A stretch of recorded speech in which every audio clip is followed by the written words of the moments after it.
Hey guys, tonight we step into the final pages of a life that shaped an entire continent. The story of Isabella, the first of Castile, and her silent, lingering, and terrifyingly painful decline. She was the woman who unified a kingdom, reshaped the religious map of Iberia, and set Christopher Columbus on the path toward the New World. But behind those triumphant victories lay a truth few dared to confront. Her body was rotting away slowly, day after day, betraying the iron will that had defined her reign. Tonight, we will trace her last nights, when the palace of Medina del Campo echoed only with ragged breaths, whispered fears from her ladies-in-waiting, and a queen slowly realizing that the realm she had held tightly for more than 3 decades was slipping from her grasp, one fragile breath at a time. This is not a story of triumph. This is a story of a queen trapped inside her own decaying flesh, and of the secrets the court tried desperately to hide in the shadows, secrets that surfaced only when the smell of death began to fill the palace halls. So, before you get comfortable, take a moment to like the video and subscribe, but only if you genuinely enjoy what I do here. And as always, before we begin, tell me where you're listening from and what time it is where you are right now. I love the feeling of someone in New York drifting off, someone in London hiding beneath their blanket, and someone in Tokyo just turning off the lights, all sinking together into a story like this. Now, dim the lights, maybe turn on a fan for that soft background hum, and let's ease into tonight's journey together.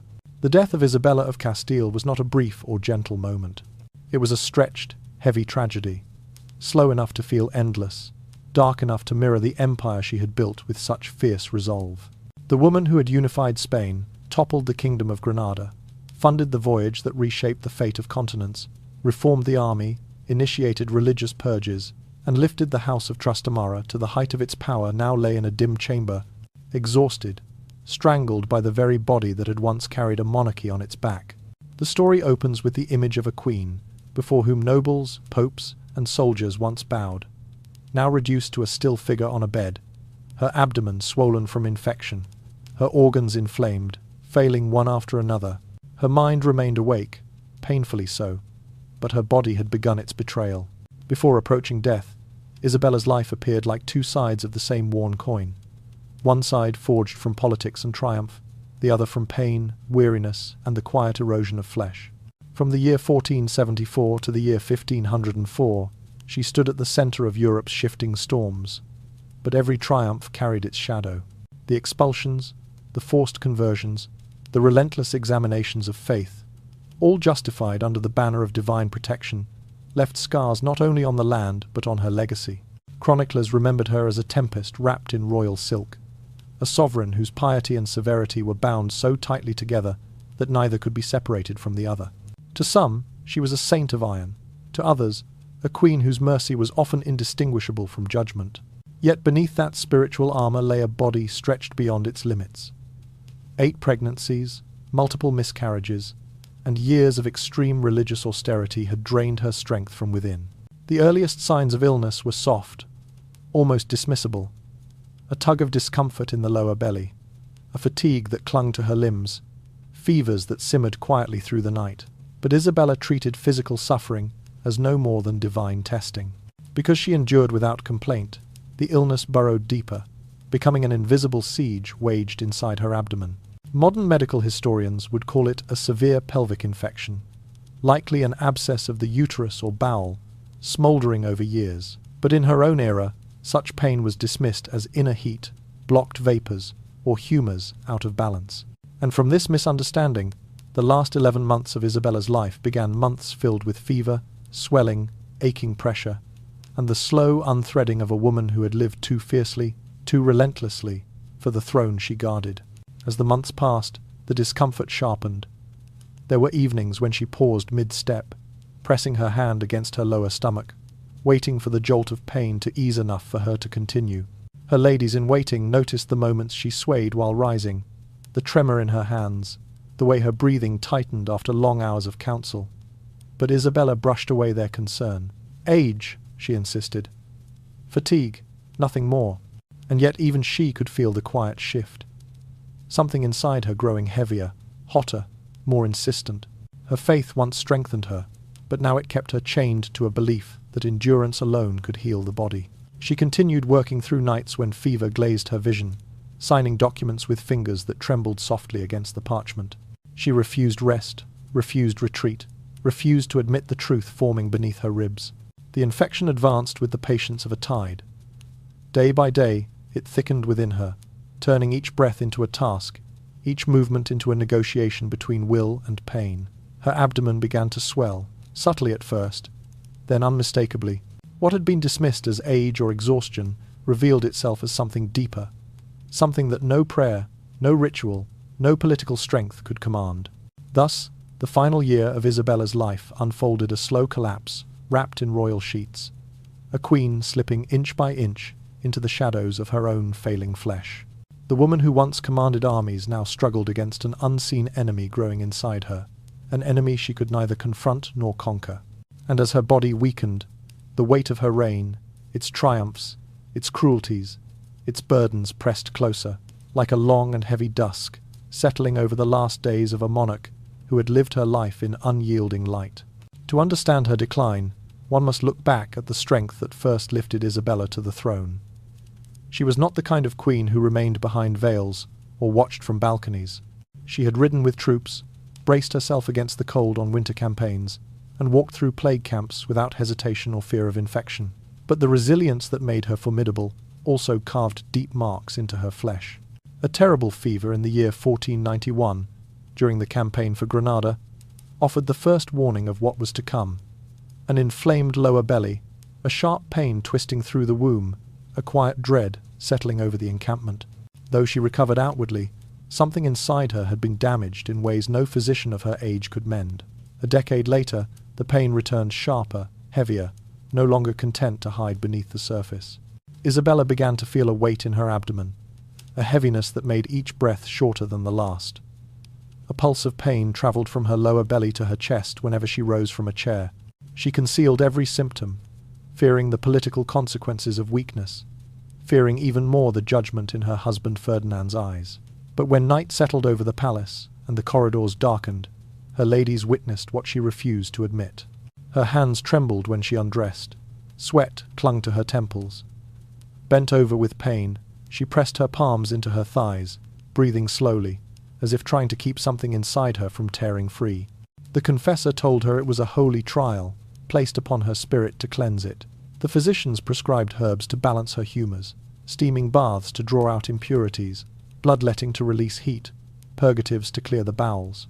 Each treatment only deepened the quiet infection growing inside her. As the year 1503 arrived, the signs could no longer be ignored. Whenever she knelt, she needed 2 hands to steady herself. When she stood, she clung to the edge of a table until the dizziness passed. When she walked, her face tightened, as though every step risked some hidden inner tear. The pain no longer resembled the stiffness of age. It felt instead like a blade lodged deep inside, turning a little more with each passing week. Then came the grief. The death of Prince Juan, her only son. The death of Princess Isabella. The death of the young Miguel, her fragile hope for the future. Each loss cut a long wound through her spirit. Modern understanding would call it acute psychological strain, the kind that weakens immunity and invites dormant illness to rise. But for Isabella, it was simply sorrow, sorrow so heavy it made her bones feel hollow. And as her heart weakened, the infection seized its chance. One night she cried out a single, sharp sound, loud enough that the guards stormed into her chamber with swords drawn. She dismissed it as a cramp. But she alone understood the truth. Something inside her had given way. The pain afterward did not fade. It throbbed upward toward her ribs and downward into her hips, spreading heat through her abdomen. Her fever spiked, her breathing fractured into short, uneven gasps, and her belly grew firm beneath her nightclothes, as if turning into stone. What had ruptured was likely the abscess buried deep in the tissues of her pelvis. Fluid that had been trapped for months, perhaps years, had spilled into the cavity of her abdomen. Modern medicine would name it peritonitis, a sudden bloom of infection spreading like fire across tender membranes. But in her world, no one had language for this kind of collapse. No one could describe the poison moving through her. They saw only the queen's face pale, strained, and the way her hand never left her lower belly, as though trying to hold the pain in place. From that night onward, Isabella's decline was undeniable. Her abdomen stiffened further, rising slightly with each breath, as if resisting every movement of air. The fever no longer ebbed, but burned continuously, leaving her drenched in sweat even as her skin cooled. She tried to maintain her composure at court, but her voice trembled, and her posture folded inward, as if protecting a wound no one could see. The queen, who had once endured winter marches without complaint, now winced at the simple act of shifting her weight in bed. Each day became a test of endurance. Each night became an interrogation conducted by her own failing flesh. And though she continued to whisper prayers, she no longer believed the pain was a test. It was the beginning of her undoing. When the pain shifted into a form that could no longer be concealed, Isabella's world began to shrink. From a queen who had once guided both Castile and Aragon, she was now confined to a darkened chamber thick with the smell of herbs, sweat, melted wax, and illness. Her whole body burned as if wrapped in fire, yet her hands and feet felt chilled, distant from the heat consuming her core.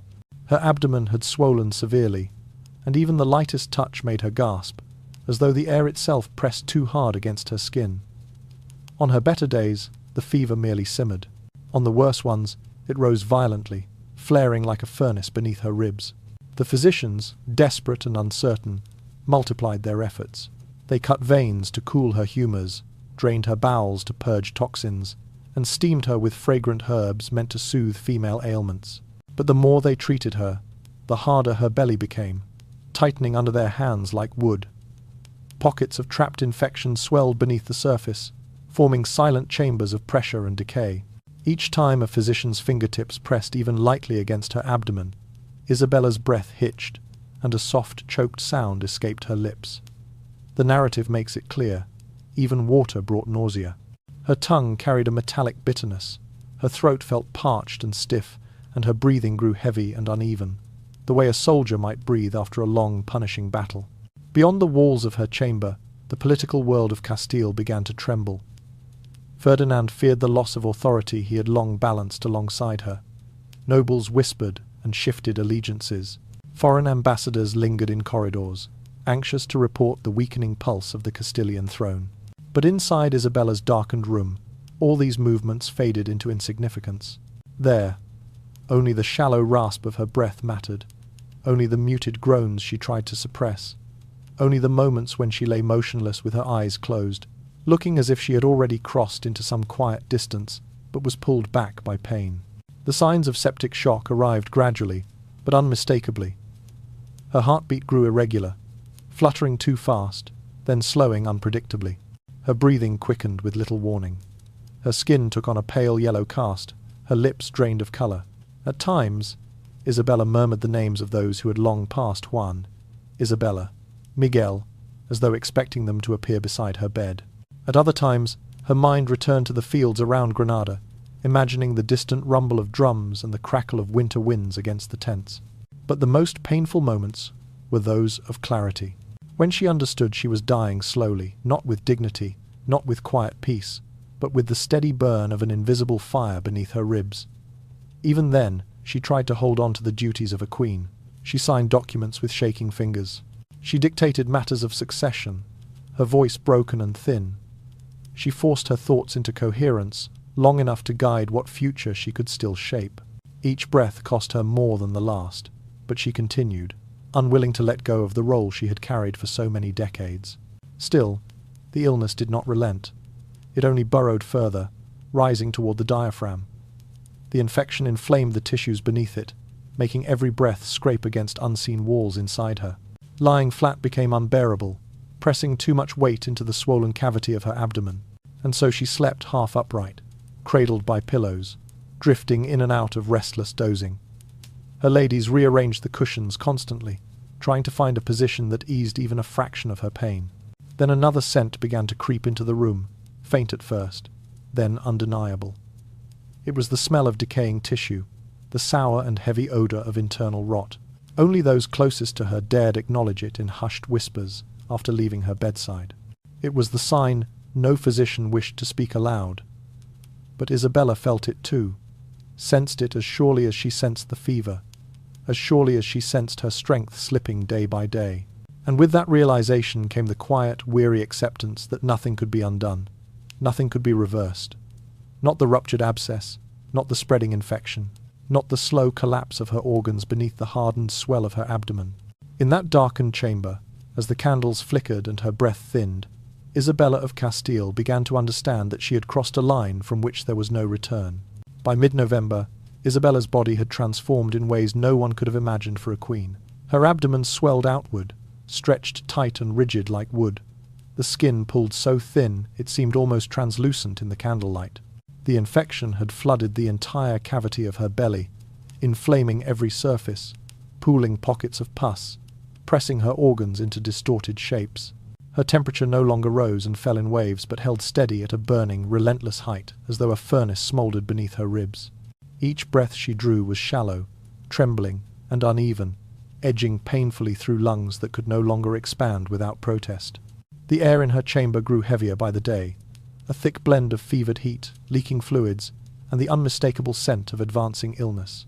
Her attendants cried softly as they bathed her with warm herbal wine, hands shaking at the change in her form. They whispered that her belly felt like a solid block of wood, and that beneath the rigid surface they could sense something shifting liquid sliding from one pocket to another. The physicians, alarmed by their reactions, soon forbade them from touching her abdomen at all. They had no remedy left, no explanation they dared voice. The truth frightened them too deeply even to speculate. Her urine darkened to the shade of burnt honey, a sign of kidneys failing under the toxic load. Her stools became watery and foul-smelling, unmistakable evidence that her intestines were being overtaken by infection.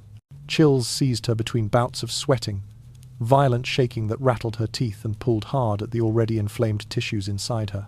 Every time a tremor passed through her, it seemed to lift her shoulders from the bed. Every time the fever returned, her breaths grew shorter, like a swimmer struggling to reach a distant shore. Yet the most haunting part of her decline was her gaze. Isabella's eyes remained open, aware, painfully awake, even while her body dissolved beneath her. She saw everything. She understood everything. It was a terrible clarity consciousness trapped inside a failing shell. She spoke rarely now, and when she did, her voice floated out as thin and shaky as a draft under a door. Sometimes she whispered prayers. Sometimes she fell silent. Sometimes she called softly to those long dead, not in confusion but in longing, as though hoping they might be waiting just beyond the edge of her vision. But the pain never relented. It climbed over her, around her, through her, tightening its grip hour by hour. Outside her chamber, the political tension rose with every tremor of her breath. This was no longer the court of a ruling monarch. It was the court of a queen whose throne was slipping into emptiness. People travelled to Medina del Campo not to comfort her, not to pray beside her bed, but to align themselves with the future. Nobles whispered in corridors. Advisors weighed their loyalty. Envoys from foreign lands observed with quiet calculation. Factions took shape almost openly now, some leaning toward Ferdinand, others toward Joanna, still others toward distant influence. Everyone seemed to understand that Isabella's life had narrowed to its final days, and every whisper outside her door carved new lines in the shifting landscape of power. Isabella sensed all of it, even through the haze of fever, through the stabbing heat in her abdomen, through the cold sweat that soaked her linens. She understood the restless movement beyond her walls. She felt it like another kind of pain, not physical but heavy nonetheless, pressing upon her chest as surely as the infection pressed upon her organs. She knew they were dividing, choosing sides, preparing for a Castile without her. That knowledge struck deeper than any fever spike. For decades she had held the kingdom steady, woven it into something firm and unified. Now she lay helpless while it loosened, thread by thread, beyond her reach. The infection continued its advance, quiet and merciless. Her breaths shallowed, her hands trembled even when still. Every candle flickered as if stirred by an unseen draught, though the air in the room was stagnant. Her attendants moved softly, as though fearing the slightest sound might push her further into the edge she hovered upon. And Isabella, held between awareness and exhaustion, understood with a growing, resigned calm that nothing could be reversed. Not the politics unravelling outside her chamber, not the decay consuming her from within. The Queen had begun her final descent, and the court and the world were already preparing to step into the silence she would soon leave behind.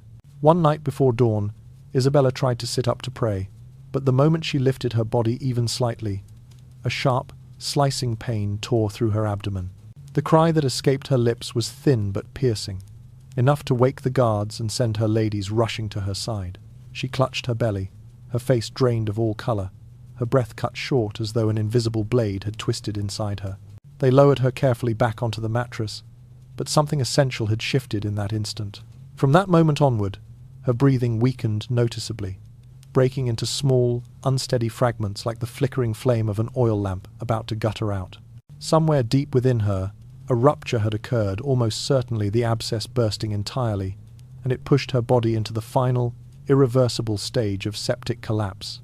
The priest was summoned and, with trembling hands, administered the last sacrament. His voice wavered through the prayers, soft and steady, though every eye in the chamber knew the meaning of his presence. The queen was passing from life into whatever lay beyond. Ferdinand arrived soon after. He looked stricken, shaken not only as a husband watching his wife slip away, but as a co-ruler suddenly confronted by the uncertain future of Castile. He took her hand thin, fever-hot, trembling, and she squeezed it weakly, summoning what strength remained to her.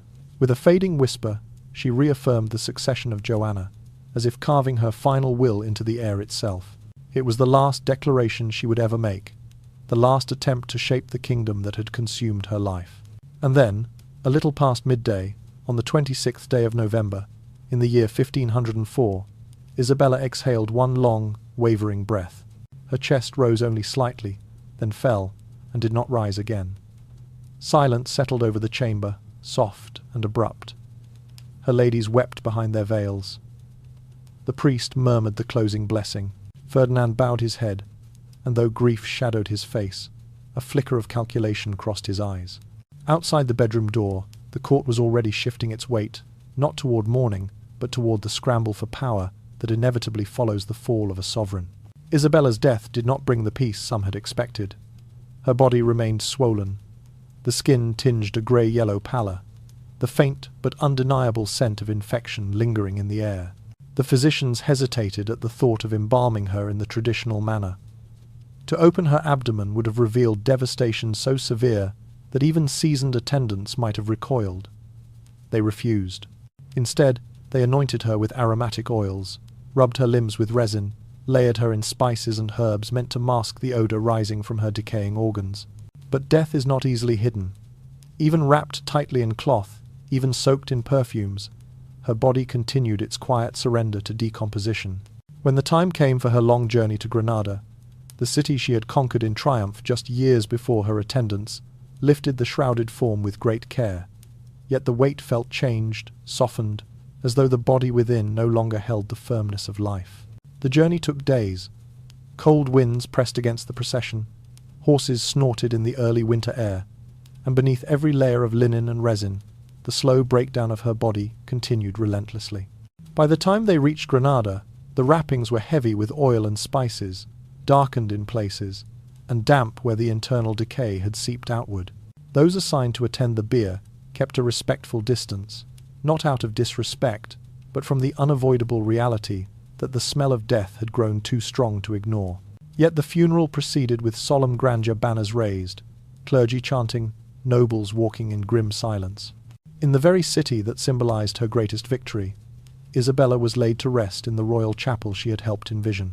And so ended the life of the woman who had reshaped an entire continent, not with a final triumph or a peaceful passing, but with the quiet collapse of a body exhausted by decades of power, struggle, faith, grief, and relentless duty. Her legacy would continue to echo through centuries, but her final hours were painfully human, a stark reminder that even queens who bend history cannot escape the frailty of flesh. While Isabella lay motionless upon her bed, the court of Castile did not pause. It merely shifted its center of gravity from her weakening authority to the unfolding chessboard of succession. Rumors of the queen's worsening condition drifted across the kingdom like winter fog. Nobles who once occupied battlefields or council chambers now made their way toward Medina del Campo, not to offer comfort, but to watch, to measure, to wait. They needed to know who would rise when her final breath slipped away, whose hand would steady or shatter the fragile balance she had held for so many years. Ferdinand, her husband and co-sovereign, stood caught between affection and ambition. He knew that his influence in Castile was thinner than in Aragon, Without Isabella, the foundation beneath his authority grew perilously fragile. She had been his partner, his shield, and at times the bridge that connected him to a realm that did not fully trust him. Now that she weakened, the gap between power and vulnerability widened. Some factions leaned toward him, imagining he might guide the kingdom forward. Others whispered their allegiance to Joanna, the legitimate heir yet troubled in mind, a daughter whose instability made her future rule uncertain, but whose claim was undeniable. Even inside the suffocating chamber where Isabella battled fever and pain, the politics of the outside world seeped in like a second infection. Between moments of delirium and flashes of clear awareness, she fought to retain the last fragments of control. She ordered her will to be amended, her fading voice insisting that the crown of Castile belonged to Joanna alone, not to Ferdinand. Every sentence she managed to articulate was an act of resistance, a fragile attempt to pull her lineage back from the influence of a husband she both loved and feared, a man whose devotion to her was complicated by his hunger for authority. Foreign envoys were summoned under the polite pretense of inquiring after her health, but in truth they came to assess the stability of a kingdom on the brink of transition. They left her bedside with pale faces and lowered voices, reporting that the woman who once commanded awe across Europe had become only a shadow, clinging desperately to coherence in intervals that grew shorter each passing hour. Inside her chamber, Isabella struggled for breath, her swollen abdomen rising in painful jerks, her vision dimming at the edges like a candle guttering in a draught. Outside, the careful shuffle of footsteps, nobles, clerics, ambassadors, echoed softly, each step a reminder that the realm was preparing to move from the hands of the dying to the hands of those waiting. The tension tightening around the court grew almost tangible. Every whisper, every closed door, every hurried messenger seemed to carry the same question. What would become of Castile when Isabella died? Alliances formed quietly in shadowed corridors. Eyes watched Ferdinand not with sympathy, but with calculation. Others observed Joanna's supporters, gauging their strength, wondering whether a queen plagued by emotional turmoil could truly hold the reins of a kingdom as vast and complicated as Castile. Within her room, Isabella sensed the shifting winds as strongly as she felt the fever burning inside her. The political restlessness pressed against her heart like another kind of pain, one sharper than the inflammation twisting her organs. She had devoted decades to binding Castile into something unified and stable, had sacrificed her own body to secure heirs and alliances, had driven herself to exhaustion for the sake of her realm. Now, as she hovered on the edge of life, she realized that the unity she forged was already loosening, slipping, unraveling, forming cracks that widened with every uncertain whisper in the halls outside. Yet she did not surrender her voice. With what breath she could gather, she repeated her instructions. Joanna must rule. Joanna must inherit. Castile must not fall into the hands of anyone else, even Ferdinand. These declarations drained her strength, but she forced them out, clinging to the last threads of sovereignty she still possessed. Her attendants leaned close to catch her faint words, their faces tense with worry and sorrow. They understood, as did she, that they were witnessing her final attempt to shape the future before her body silenced her forever. Outside her chamber, life did not pause. Scribes prepared documents, nobles exchanged glances, guards positioned themselves with heightened alertness, and throughout the corridors of Medina del Campo, a quiet, relentless truth crept along the walls. A reign was ending, and the world was already shifting its weight toward the throne that would soon stand empty. In that dim, fever-soaked room, Isabella lay fighting both illness and time, aware that every breath she drew was counted, aware that the fate of Castile balanced precariously upon her final days. By a certain point, Isabella's chamber was no longer a simple bedroom, but an entire universe of sickness unto itself. The dim glow of candles and the faint light slipping through the narrow window cast long, wavering shadows of the attendants who moved quietly around her. Incense burned without pause, in an attempt to mask the smells of fever and failing flesh, yet it only thickened the air into something heavier, something clinging, a suffocating mixture that sank into the hair, clothing, and skin of anyone who crossed the threshold. The atmosphere seemed almost tangible, as though illness itself had settled over the room like a veil that no breeze could lift. Within that dim world, her fevers followed their own rhythm, rising and falling like an unsteady tide. At brief intervals, the heat receded just enough for Isabella to bend over parchment, her hand trembling as she forced herself to focus long enough to sign a document or whisper out an instruction. But then the tide surged again, drowning everything in a fog. Her words broke apart, mid-sentence, her eyes unfocused, staring at shapes only she could see. Each spike of fever shook her violently, her eyes open wide but hardly seeing the present moment. She called for her dead daughter in a soft, fractured voice. She asked about the siege of Granada, as if it were unfolding outside the walls that very night. Her confessor kept vigil beside her bed, urging her to offer the suffering to God, to transform the twisting pain in her abdomen and the inflamed lining of her peritoneum into something sacred. But between prayers, there were moments when Isabella turned her face away, jaw clenched as if holding back a groan. She no longer possessed the strength to elevate her agony into devotion. It was not holy pain. It was raw, merciless, earthly pain, the kind that gnawed from within and left nothing untouched. Over time, even the simplest movement became torment. Merely lifting her into a sitting position altered the pressure inside her swollen abdomen so sharply that she let out a short, strangled cry, a sound she tried desperately to suppress, but one that haunted the women who heard it.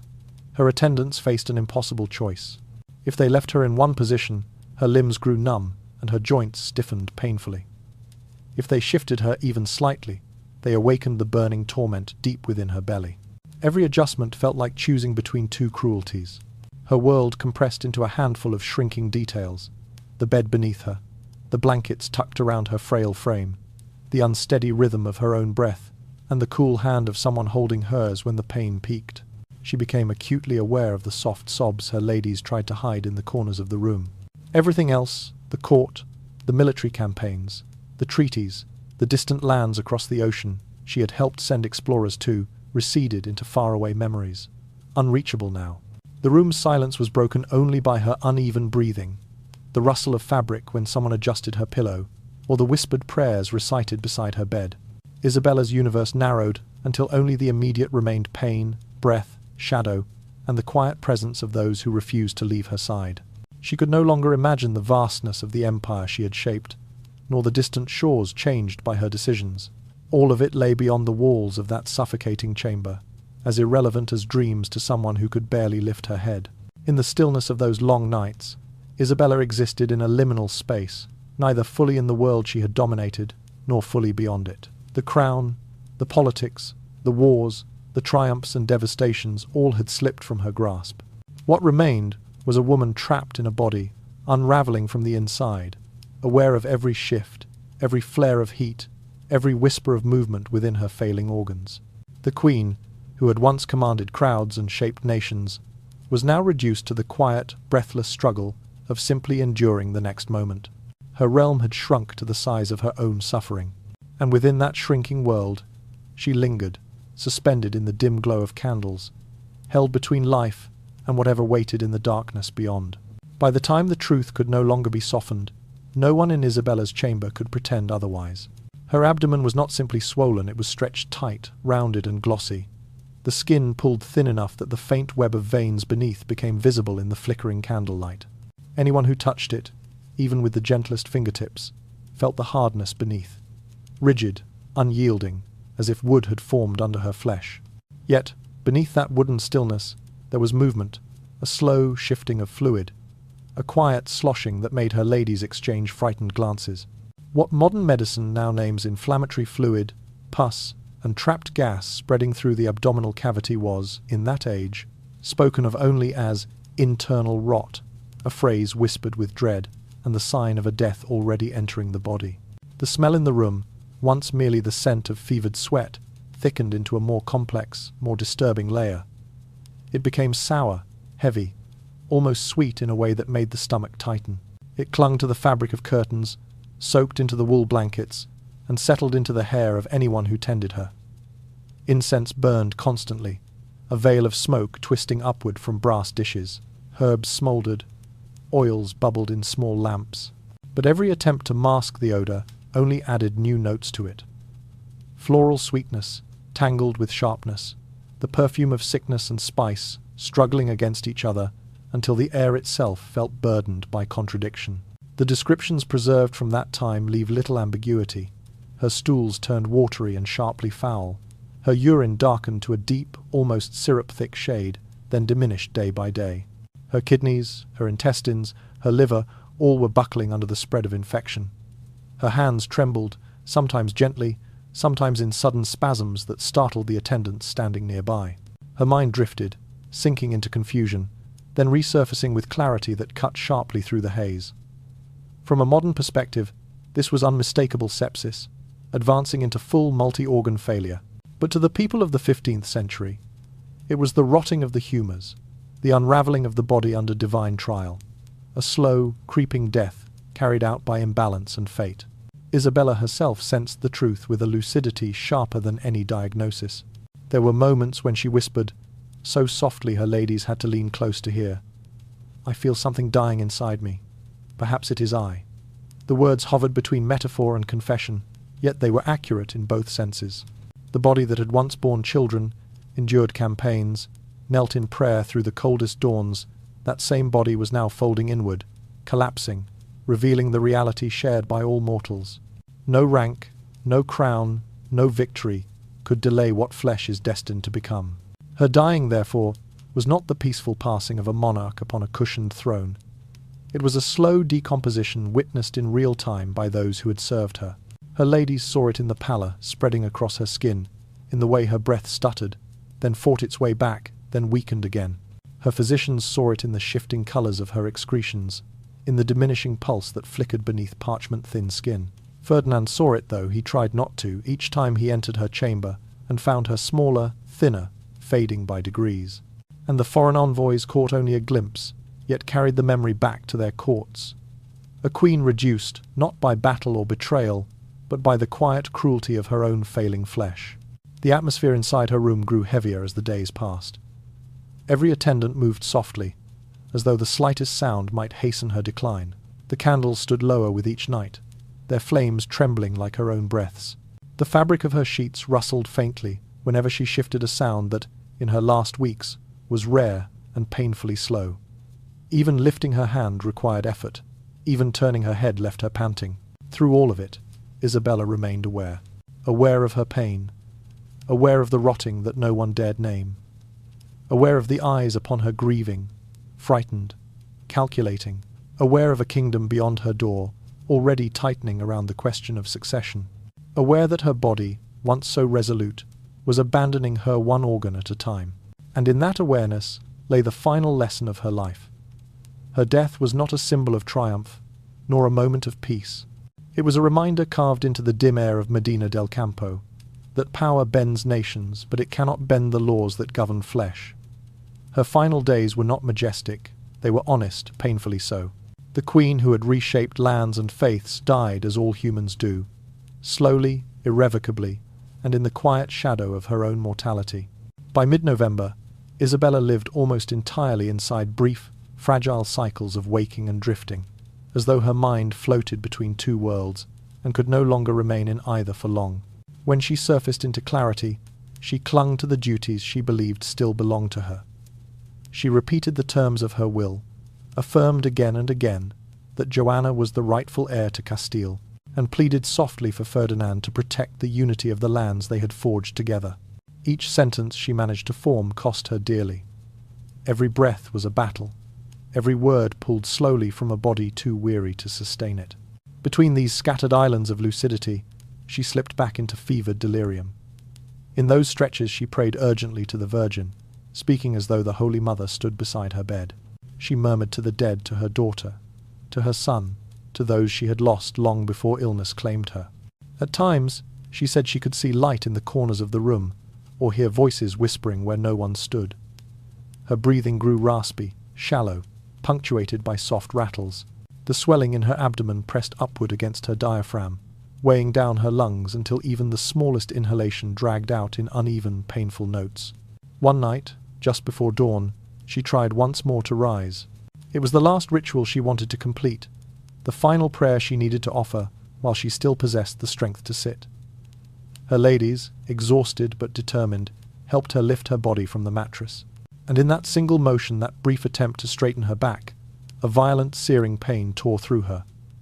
Isabella cried out, clutching her abdomen with both hands, her face draining of all colour. They lowered her immediately, but something deep within her had already ruptured.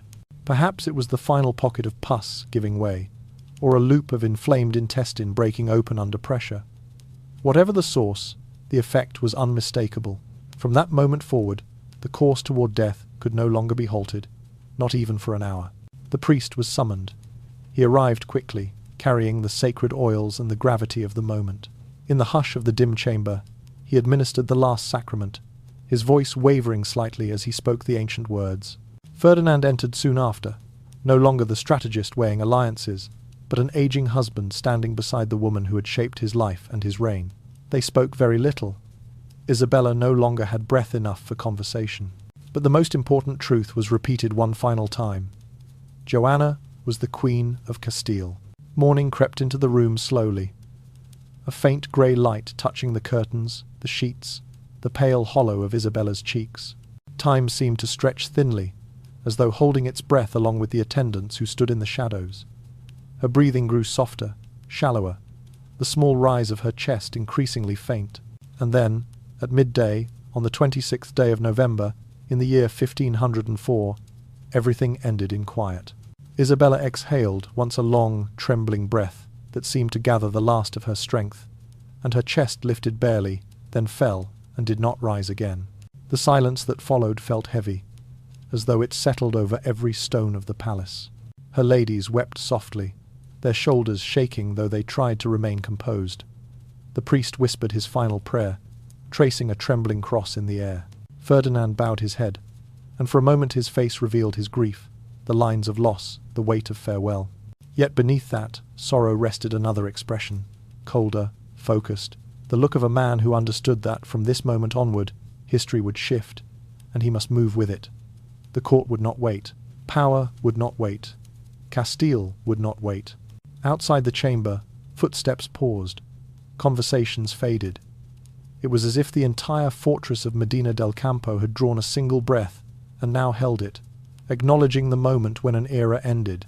The woman who had held a kingdom together with will and labour and unyielding faith was gone.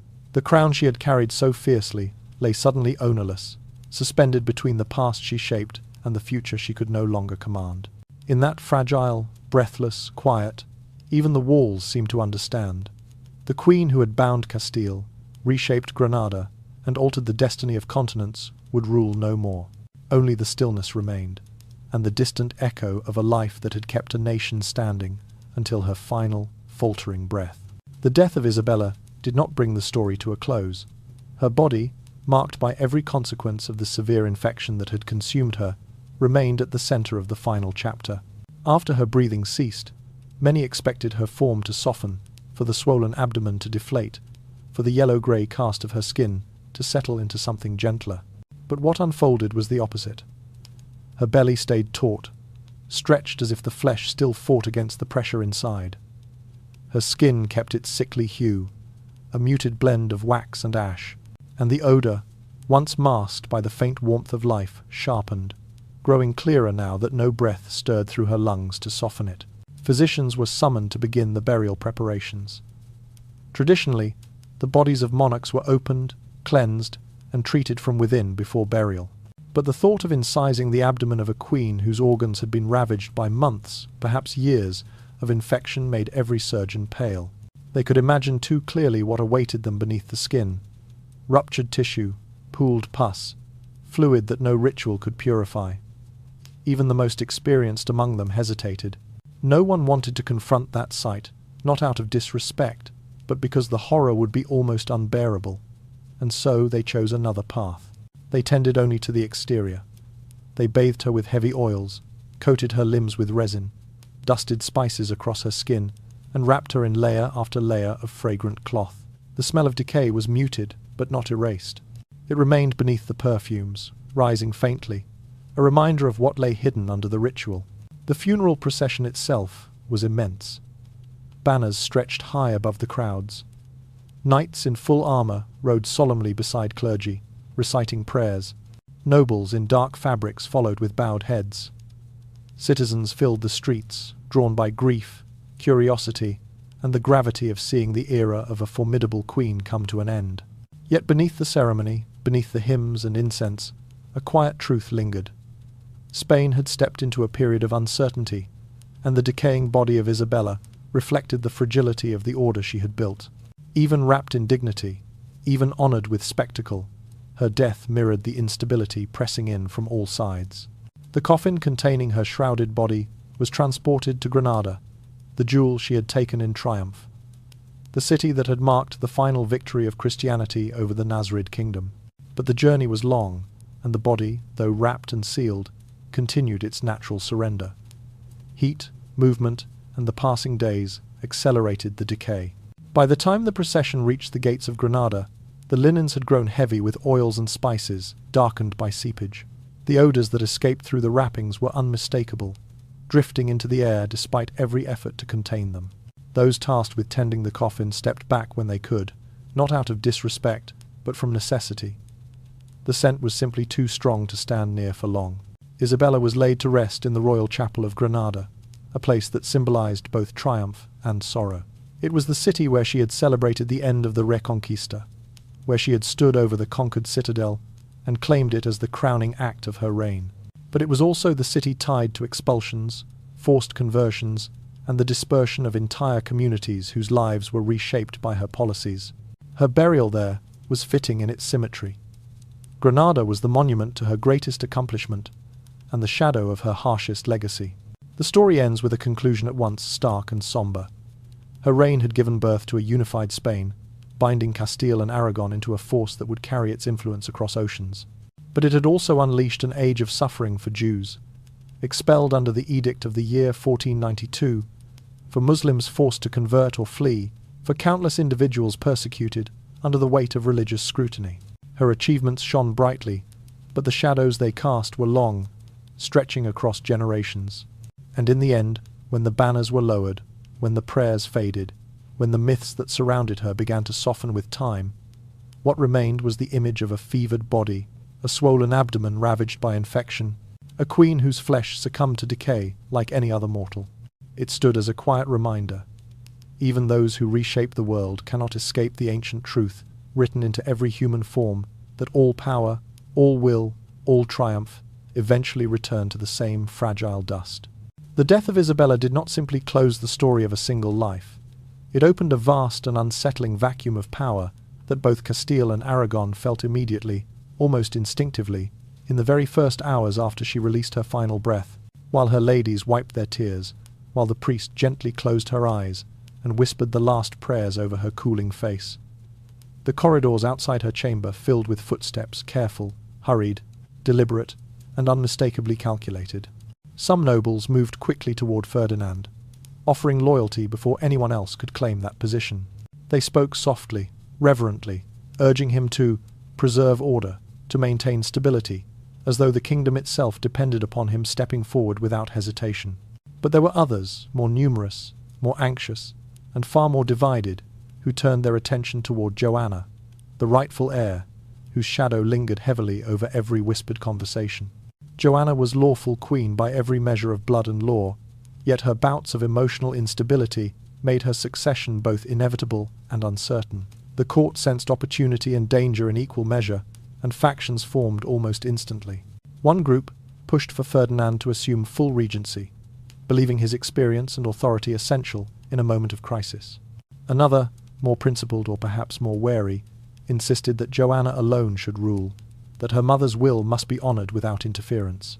And then there were the pragmatists, the silent watchers who stood between the two sides, waiting for the scales to tip, ready to pledge allegiance to whichever figure appeared strongest. In the days before her death, even as Isabella lay sweating and delirious beneath fevered sheets, she had rallied what strength remained to her to assert Joanna's rights. She had repeated, again and again, that Castile belonged to her daughter by law and by lineage. She had made it clear that Ferdinand, though her partner in rule, was not to assume power beyond what her will allowed. She understood her daughter's fragility, yes, but she feared Ferdinand's ambition even more. She knew him as both a husband she had loved and a politician whose hunger for authority could reach far beyond what was good for the realm. That awareness, sharp and painful, made the atmosphere after her funeral both tense and quietly chaotic. The crisis deepened with the looming presence of Philip the Handsome, Joanna's husband, whose political intentions were no secret. He was waiting, waiting in Flanders, waiting for news, waiting for the moment to insert himself into the heart of Castilian rule. His allies abroad had been preparing for this event, and the news of Isabella's death travelled swiftly across borders. Messengers were dispatched from Medina del Campo to Flanders, to France, to Rome, each carrying urgent reports that a seismic shift had begun. The ambassadors who had stood at Isabella's bedside now wrote feverishly to their masters, describing not only the Queen's passing, but the tremors of ambition and fear that rippled through the court. The death of Isabella was like a spark fallen into a field of dry straw, small, quiet, almost gentle, yet destined to ignite flames that would consume everything. From that moment, the future of the Iberian Peninsula would be shaped by intrigues, swift calculations, alliances made in shadows, and decisions sharpened by desperation. Every nobleman, every ambassador, every courtier sensed that the struggle for Castile had begun even before the Queen's body cooled. Even in death, Isabella's influence stretched across the court. People gathered to read and reread her will, lingering over each clause, each line, each decision she had made in her last coherent hours. They studied her words with the same intensity they had once applied to her decrees on faith, war, and governance. The scrutiny proved a simple truth. Though her flesh had succumbed to decay, her authority remained a powerful presence, unsettling those who sought to reshape the kingdom to their own advantage. Her testament confirmed the fears she had harbored. Castile was fragile without her. The unity she had forged through decades of relentless effort now trembled at its foundations. Every whispered argument, every shift in loyalty, every glance exchanged between rival groups carried the same unspoken message that Spain, the Spain she had labored to build, stood on the edge of fracturing. The kingdoms she had joined, the policies she had enforced, the victories she had claimed, all of them seemed suddenly at risk, like a carefully woven tapestry beginning to unravel thread by thread. And so, in a palace, still heavy with the scent of her final illness, the living began their struggle. A struggle for power, for survival, for control of the legacy that Isabella had left behind. The Queen was gone, but the turmoil she anticipated was only beginning to unfold.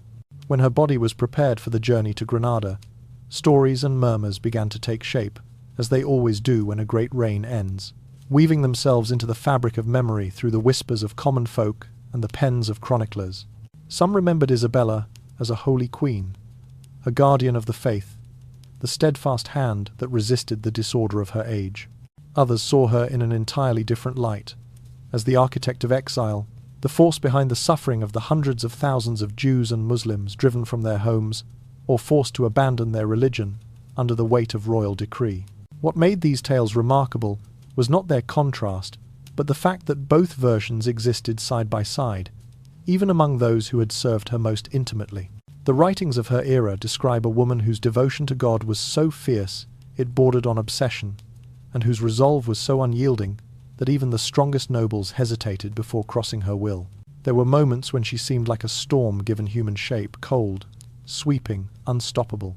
Yet there were also descriptions of her kneeling alone in a chapel at dawn, small and trembling before the crucifix, her face softened by grief or prayer, as if all her power dissolved into humility in the presence of her faith. In the memory of the people of Castile, she remained the queen who had unified the kingdom, a feat no previous monarch had accomplished.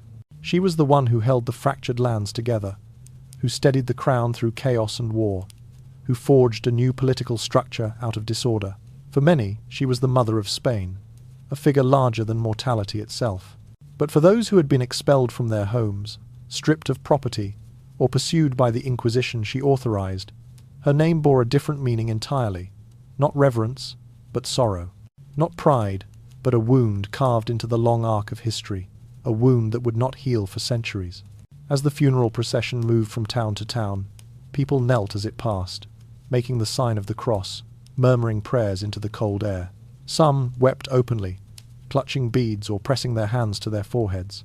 Others watched silently, their faces unreadable, offering neither blessing nor curse. There were even a few who stood stiff and unmoving at the edges of the road, their expressions flat, their grief mixed with memories too painful to voice. These reactions, scattered across the kingdom like shifting shadows, revealed a truth few dared to speak aloud. Isabella's legacy had never been made of pure light, nor pure darkness. It was a tapestry woven from contradictions, virtue intertwined with violence, unity threaded together with division, devotion interlocked with authority. As the procession approached each city, bells rang from the towers, echoing over rooftops and squares. Priests in white robes led prayers, while soldiers in polished armor marched at a deliberate, somber pace. Behind them followed the nobles, draped in black, their faces drawn, reflecting the weight of a world already slipping into uncertainty.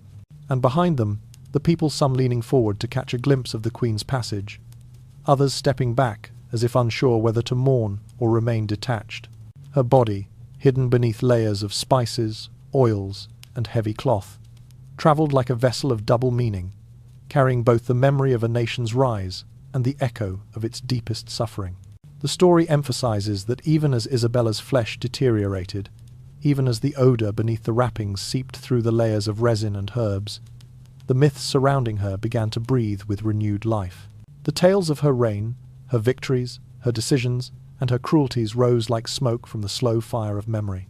These stories were not shaped by her body anymore, but by the imaginations of those left behind: officials seeking justification, clerics crafting sanctity, critics sharpening their condemnations, and common people trying to understand the force that had governed their lives. Her legend entered the realm of political mythology almost immediately. It grew in the shadows of cathedrals, in the halls of noble estates, in the marketplaces where merchants told stories to travelers. Her image expanded, softened, hardened, or fractured, depending on who spoke, and like all legends, it began to shift through the lenses of fear, loyalty, resentment, and hope. It would be retold in countless forms, as the tale of a pious savior, as the account of a ruthless ruler, as the story of a queen who forged a nation, and as the lament of a monarch whose choices carried a cost too heavy to measure. In the end, as her body moved slowly toward Granada, it became clear that Isabella's physical form was fading into the earth. But the myth of her, the force of her memory, the weight of her reign had only just begun to rise. The journey that carried Isabella's remains from Medina del Campo to Granada unfolded as a long, cold passage weighted with symbolism, moving at a pace so slow and deliberate that it seemed the entire procession was wading through history itself. The air around the cortege carried a strange mixture of scents: the heavy sweetness of spices, the sharp bite of resin, the bitterness of aromatic oils, all of them attempting, and failing, to conceal the deeper, unmistakable smell of decay that seeped steadily from the tightly wrapped body. No matter how many layers of cloth were tied around her, no matter how generously the embalming mixture had been poured, the odor clung to the wind, to the horses, to the cloaks of the attendants who rode beside the bier. The procession wound its way through villages and towns, each with its own rhythm of life, briefly interrupted by the slow approach of the Queen's final passage.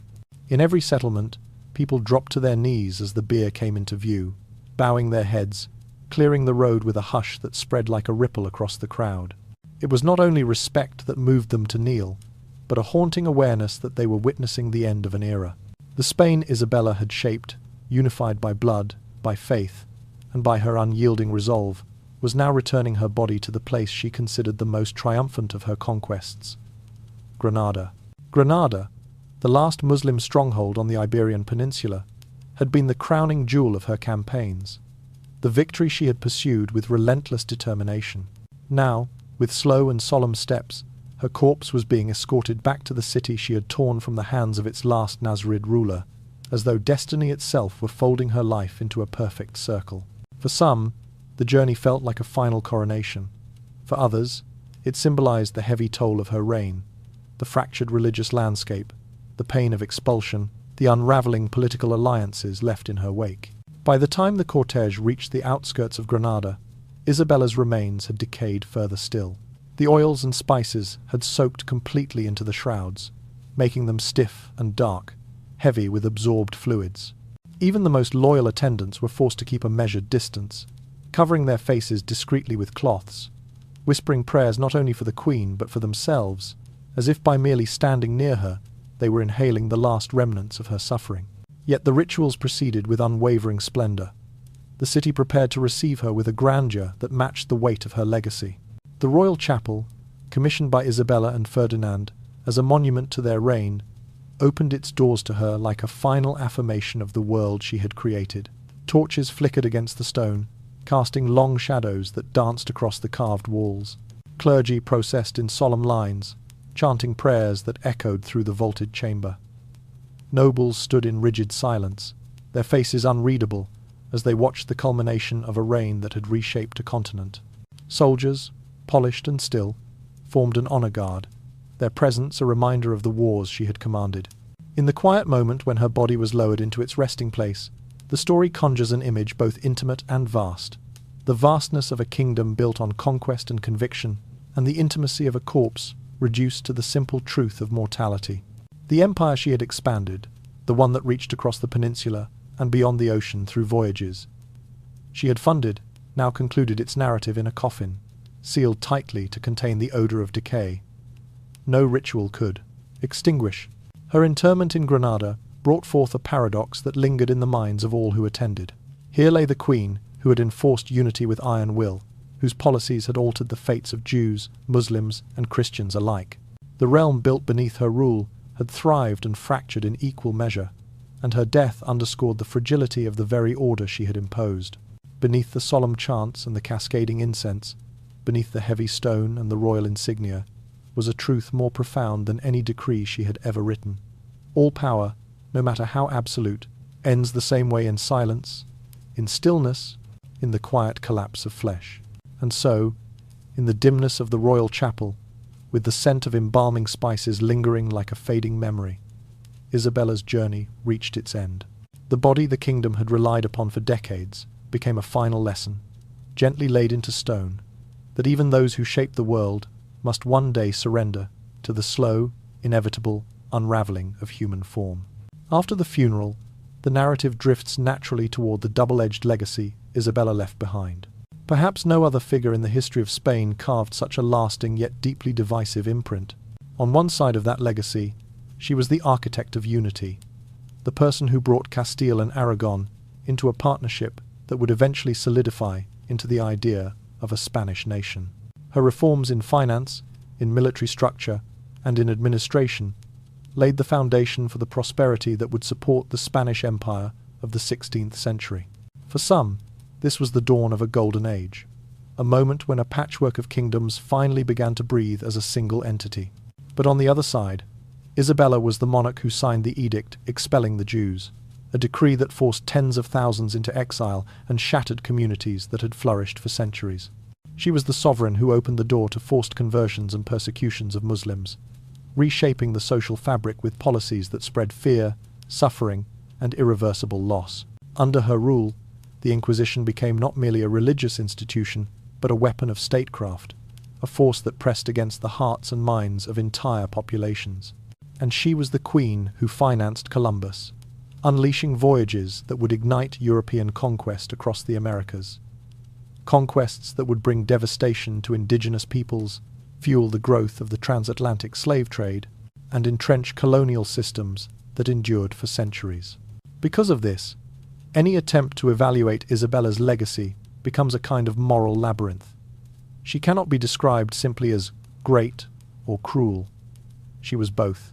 She fused brilliance with brutality, devotion with domination. She belonged to an age of iron, and she shaped that age with an iron will of her own. She was a woman of intelligence, courage, and far-reaching vision, yet also a woman capable of imposing her convictions upon millions, regardless of the cost. The choices she made altered destinies across continents, in ways that neither she nor her advisors could fully comprehend. The story emphasizes that even though Isabella's body now lay buried deep within the chapel at Granada, her influence continued to move through the veins of history, not as flesh but as consequence. Her decisions did not end with her life. They continued in the laws, in the migrations, in the wars, in the cultural fractures that echoed long after she took her final breath. Each generation that followed felt compelled to reinterpret her, some painting her as a saintly heroine, others as a stern architect of repression, and many seeing both truths intertwined. The light and the shadow in her reign have never separated cleanly. Yet one theme stands out with quiet insistence.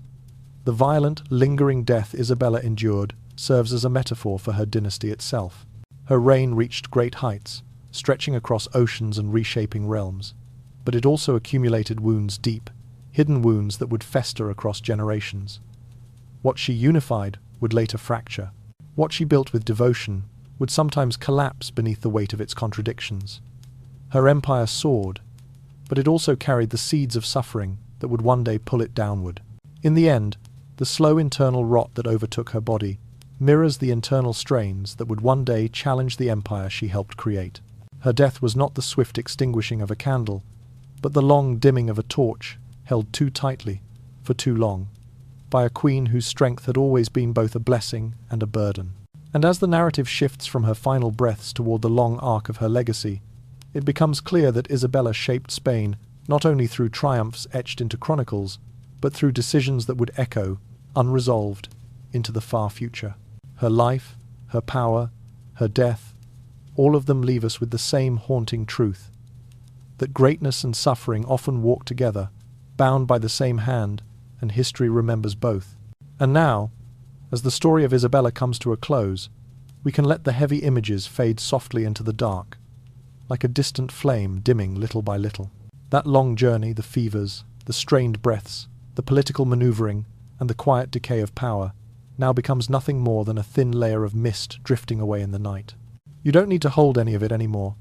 Just let it pass, gently, the same way history always drifts beyond the reach of human eyes. Because no matter how dark the story seems, it still leaves behind a gentle message that human beings, great or ordinary, rulers of empires, or wanderers of quiet lives, all walk through the same cycle. We are born, we try our best, we make mistakes, and one day, we fade. No one escapes this pattern, and no one is ever truly alone in it. Perhaps that truth itself brings a kind of comfort. If a queen like Isabella had to face the limits of body and spirit, then the weariness you carry tonight is simply a small part of what it means to be human. Let your shoulders soften, let your breath slow, let your eyes drift closed. Imagine the entire story floating away from you like a small boat, leaving the shore, carried by gentle ripples, drifting farther and farther until the water becomes smooth again. And you, the quiet listener, tired after a long day, can simply stay here, in the calmest moment of the night. If the story has a message, perhaps it is this: power may be grand, victories may be dazzling, but kindness, self-understanding, and inner peace are the only things that endure.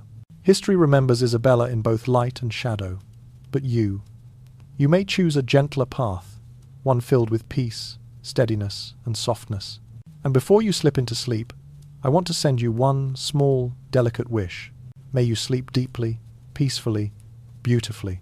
And if you enjoy stories like this, quiet historical journeys that feel like breaths and dreams, you're welcome to subscribe, so you never miss the newest and loveliest videos we create together. Now, let everything grow quiet. Just you, the night, and the slow rhythm of your breathing carrying you into rest. Sleep well, so very well.